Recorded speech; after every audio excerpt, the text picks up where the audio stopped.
My mom's brutal words finally made me snap. I'm Jennifer, and this is the story of how one devastating dinner changed everything between me and my family forever.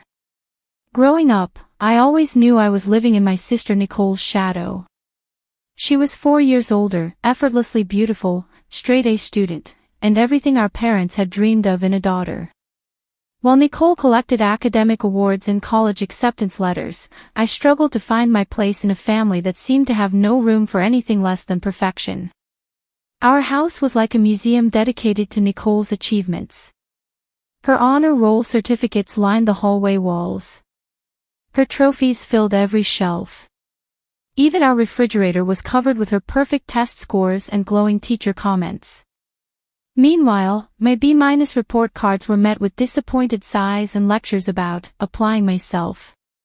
Why can't you be more like your sister? Became my mother Maria's favorite question. She'd ask it when I brought home anything less than an A. She'd ask it when I chose art class over advanced math. She'd ask it when I dared to have different interests, different dreams, different talents. I remember the day I won second place in our school's creative writing contest. I was 14, and I'd worked for weeks on a short story about a girl who discovers she can paint her emotions into reality. I was so excited to share my achievement with Mom. Second place, she said, barely glancing at the certificate.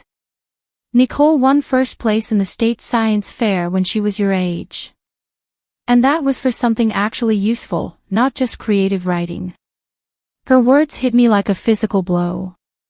I went to my room and hid the certificate in my drawer, along with all my other, not good enough, accomplishments. Dad tried to balance things out. He'd praise my artwork when Mom wasn't around, tell me I had a unique perspective on the world. But his whispered encouragements couldn't outweigh Mom's constant comparisons. She had a way of making me feel invisible and inadequate at the same time. High school was torture. Teachers would light up when they saw my last name on their roster, expecting another Nicole. When I inevitably disappointed them with my average grades and artistic interests instead of academic excellence, I could see the confusion in their eyes. How could two sisters be so different? Nicole got into Harvard with a full scholarship. The celebration lasted for weeks. Our house turned into party central, with relatives calling constantly to congratulate her. Mom organized a huge celebration dinner, complete with Harvard-themed decorations and a speech about how proud she was of her exceptional daughter. I sat at that dinner table, 17 years old and feeling smaller than ever. When Uncle Daniel asked about my college plans, Mom jumped in before I could answer. Jennifer is still figuring things out, she said with a tight smile. Not everyone can be as focused and brilliant as Nicole. We're hoping she'll find her path eventually. The patronizing tone in her voice made my stomach turn. Nicole looked uncomfortable, but she didn't say anything. No one ever did. After Nicole left for college, I thought things might improve. Maybe without the constant comparison right in front of her, Mom would finally see me for who I was.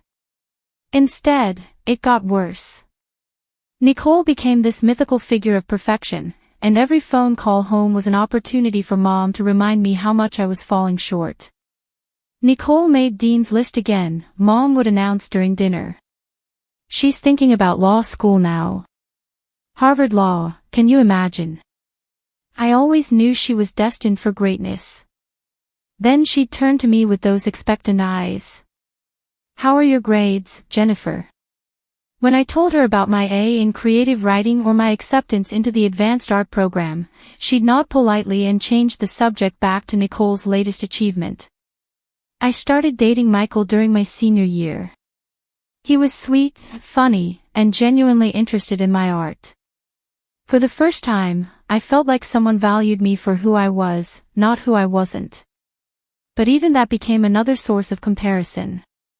Nicole's boyfriend is studying pre-med, Mom mentioned casually when I brought Michael home for dinner. Such a stable career path. Smart choice. Michael was planning to study music education, something Mom clearly considered frivolous. I watched as she politely dismissed everything he said about his dreams of teaching, her smile never quite reaching her eyes. College was my escape. I chose a small liberal arts school 3 hours away, far enough to breathe but close enough to visit. For the first time in my life, I wasn't Nicole's little sister. I was just Jennifer, and I flourished. I majored in fine arts with a minor in art therapy. My professors encouraged my creativity, pushed me to explore difficult emotions through my work.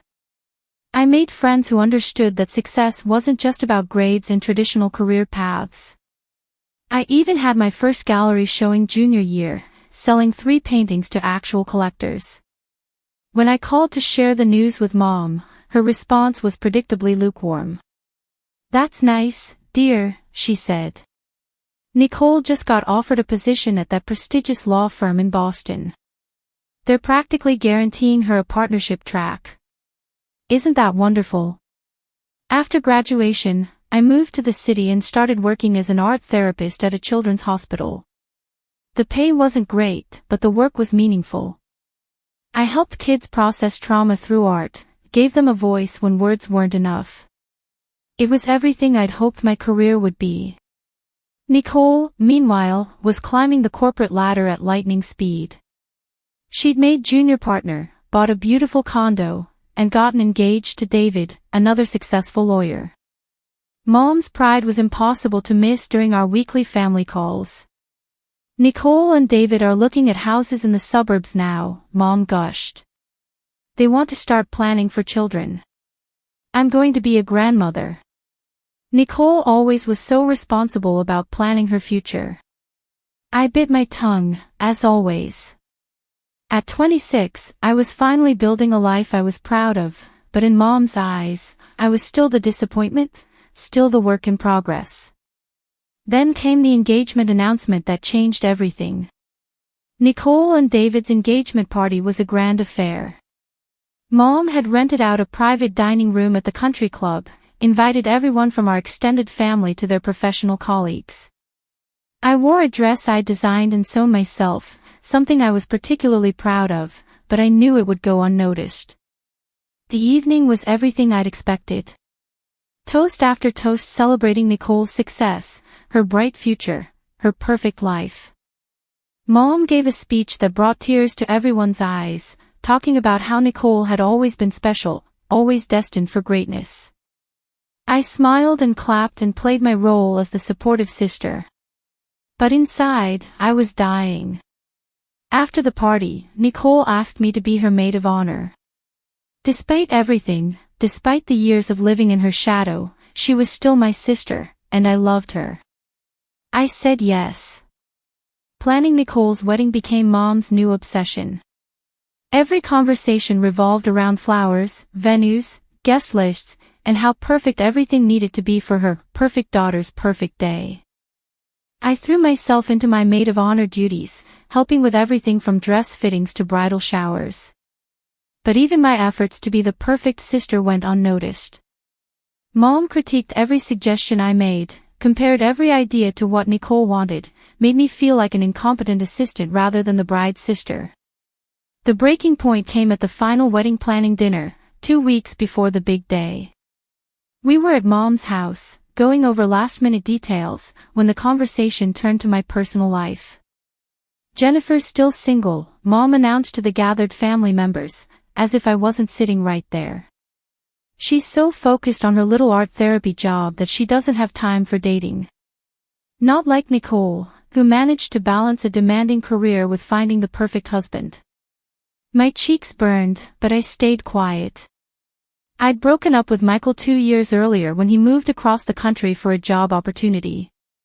Dating hadn't been a priority while I was establishing my career and finding my own identity. "Mom," Nicole said gently, "Jennifer's work is really important. She helps children heal." "Of course it's important," Mom replied, her tone suggesting otherwise. "It's very noble. But let's be realistic about long-term stability and success." Then came the words that shattered something inside me. I just worry about Jennifer's future, Mom continued, looking directly at me with what I suppose she thought was concern. She's nearly 30, still renting a tiny apartment, working at a job that barely pays the bills. Nicole had already bought her first home by this age. Sometimes I wonder if Jennifer will ever be as successful as her sister. Some people just aren't meant for greatness. The silence that followed was deafening. Everyone at the table looked uncomfortable, but no one spoke up. Nicole looked mortified, but she didn't contradict our mother. Dad studied his hands. For 28 years, I'd been swallowing these comments, these comparisons, these casual dismissals of my worth. I'd told myself it didn't matter, that I was building my own version of success. But in that moment, sitting at my childhood dining room table while my mother publicly declared me a failure, something inside me snapped. I stood up slowly, my hand surprisingly steady despite the rage coursing through my veins. "You know what, Mom?" I said, my voice calm but carrying across the suddenly silent room. "You're absolutely right. I'll never be as successful as Nicole." Mom looked surprised that I was agreeing with her. Nicole's eyes went wide. "I'll never be as successful as Nicole," I continued, "because I measure success differently than you do." The room was so quiet I could hear the kitchen clock ticking. Nicole has a corner office and a six-figure salary, and that's wonderful for her. I have a job where I help 6-year-olds who've been abused learn to trust again. Nicole has a beautiful condo in the best neighborhood. I have a small apartment filled with artwork from the children I've helped heal. My voice grew stronger with each word. Nicole found a husband who matches her professionally and socially. I choose to be alone rather than settle for someone who doesn't value what I do or who I am. Mom opened her mouth to speak, but I wasn't finished. "For 28 years, you've made it clear that I'm not enough. Not smart enough, not successful enough, not conventional enough. You've used Nicole as a weapon against my self-esteem since I was a child, and I'm done." "Jennifer," Nicole started, but I held up my hand. "Nicole, I love you, and I'm happy for your success. But Mom has spent decades comparing us in ways that hurt both of us. She's turned your achievements into my failures, and that's not fair to either of us." I turned back to Mom, who looked genuinely shocked for the first time I could remember. "I'm not Nicole, and I never will be. I'm Jennifer. I'm an art therapist who helps traumatized children find their voice. I'm a woman who values meaningful work over money, creativity over convention, authenticity over approval." My voice broke slightly, but I pushed through. "I've spent my entire life trying to earn your love and respect, changing myself, minimizing my accomplishments, apologizing for my dreams. But I'm done competing for a prize you were never going to give me." The tears came then, but they felt cleansing rather than shameful. I'm not perfect like Nicole. I'm not conventional or traditional or safe. But I'm good at what I do, I help people, and I've built a life that has meaning and purpose.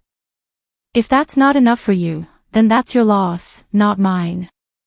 I grabbed my purse and headed for the door, pausing only to look back at my family one last time. "Nicole, I love you, and I'll be at your wedding because you're my sister. But after that, I'm done pretending that Mom's opinion of my worth matters more than my own." The drive home was a blur of tears and relief and terror. I'd finally said everything I'd been holding back for decades, but I had no idea what came next. Nicole called me the next morning. "Jennifer, I'm so sorry," she said, her voice thick with tears. "I should have spoken up years ago. I should have defended you. It's not your fault," I told her, and I meant it. "You didn't create this dynamic." "But I benefited from it," she replied. "I let Mom put you down to build me up, and that was wrong. I've been thinking about it all night, and I realize how much pressure I've felt too.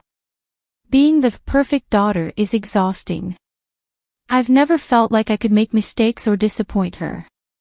We talked for 2 hours, really talked, perhaps for the first time in our adult lives. Nicole admitted that she'd sometimes envied my courage to follow my passion, even when it wasn't practical or profitable.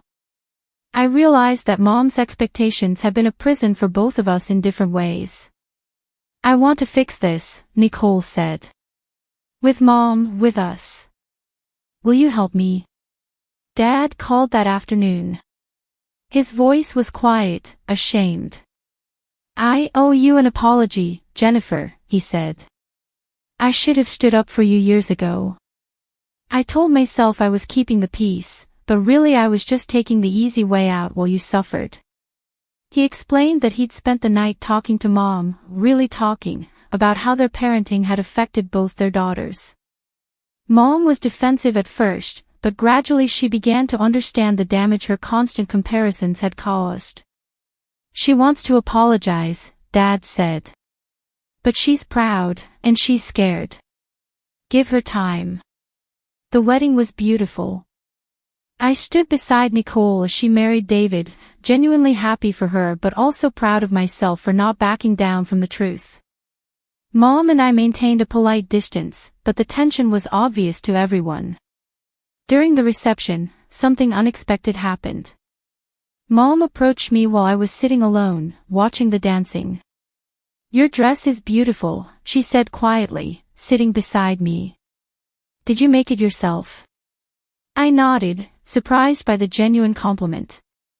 It's very sophisticated. Professional. She paused. Nicole told me about the children's art therapy program you're starting at the hospital. She said it's the first of its kind in the region. I looked at her carefully, unsure where this conversation was heading. I've been thinking about what you said, Mom continued, not meeting my eyes. About how we define success.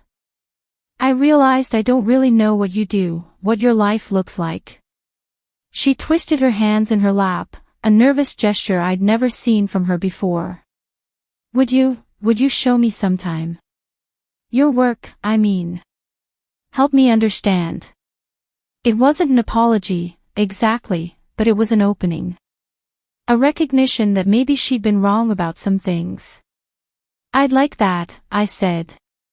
2 weeks later, Mom visited me at the hospital. I showed her the art therapy room, explained how we use creative expression to help children process trauma. She watched quietly as I worked with Emma, a 7-year-old who'd been in foster care, helping her paint her feelings about finding a forever family. When we left, Mom was quiet for a long time. I had no idea, she finally said. What you do, it's not just important, it's extraordinary. That little girl, the way she opened up to you. I've never seen anything like it. We went to coffee afterward, and for the first time in my life, my mother asked me questions about my work, my life, my dreams. Really asked, with genuine interest rather than polite obligation. I think I've been wrong about a lot of things, she admitted over her second cup. I grew up believing there was only one path to success, one way to have value. Your grandmother was the same way. But watching you today, you're changing lives, Jennifer. You're healing children who have been broken. How did I not see that before? The conversation wasn't perfect. Decades of damage couldn't be healed in one afternoon. But it was a start. Over the following months, our relationship slowly began to change. Mom started calling to ask about my work instead of just updating me on Nicole's latest achievements. She attended my art therapy program's fundraising gala and proudly introduced herself as Jennifer's mother to anyone who would listen. She even started therapy herself, recognizing that her need to control and compare had hurt both her daughters and damaged our relationships. Nicole and I grew closer than we'd ever been. Free from the competition that had been imposed on us, we discovered we actually liked each other as people, not just as sisters by obligation. I started dating again, meeting Thomas at a community art center where I volunteered. He was a teacher who understood the value of creative expression and meaningful work. For the first time, I brought home someone who Mom didn't compare to anyone else's boyfriend or husband. The real test came a year later, at Mom's 60th birthday party. The family gathered again in the same dining room where I'd finally found my voice. During the dinner conversation, someone asked about my work.